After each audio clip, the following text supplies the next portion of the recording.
Sen kenardan kendine gel ey şükürlü. Kenar kaçma bu imkandan, Rabbine gel ey şükürlü. Yine kaldır bayrağını, yandır iman çırağını, Hakka çevir marağını, zikrine gel ey şükürlü. Sen çok yanlış işler gördün, nur günleri boşa verdin. Çekilesidir senin derdin, derdine gel ey şükürlü.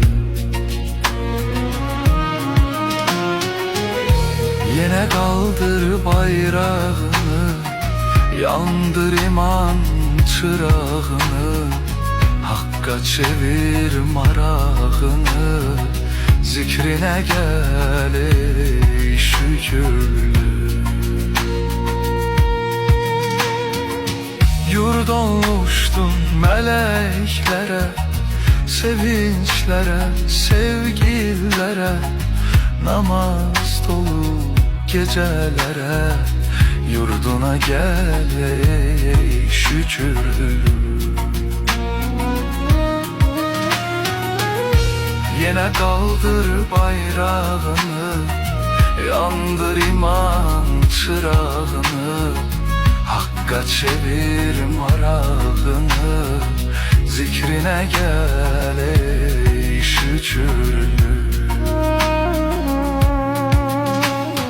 Göyden sana nur yağardı, bağlı sirlere açılardı, eşidenler ağlaşardı, o güne gel ey şükürlü.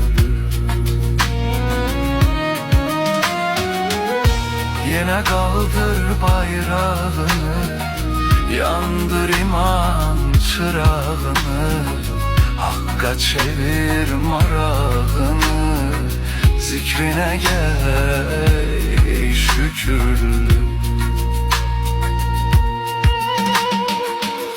Seni bekler hakkın yolu, o bekleyir her bir kulu. Tövbeyle uzat eli, andına gel ey şükürlü.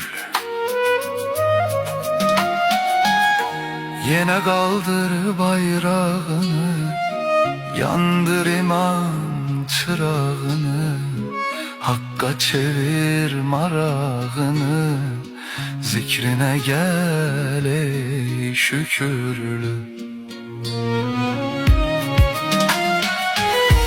Sana geldi hakkın sesi, Yaradanın mucizesi, gözleyir hakkın kelmesi, kabul eyle ey şükürlü.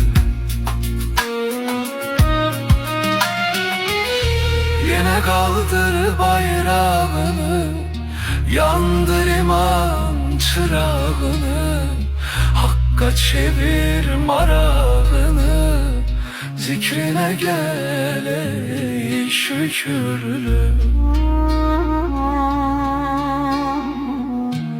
Geri çağırır seni gümran, bağışlayar bağışlayan, seni tarihe yazır zaman, tövbeye gel ey şükürlü. Yine kaldır bayrağını, yandır iman çırağını, Hakka çevir marağını, zikrine gel ey şükürlü.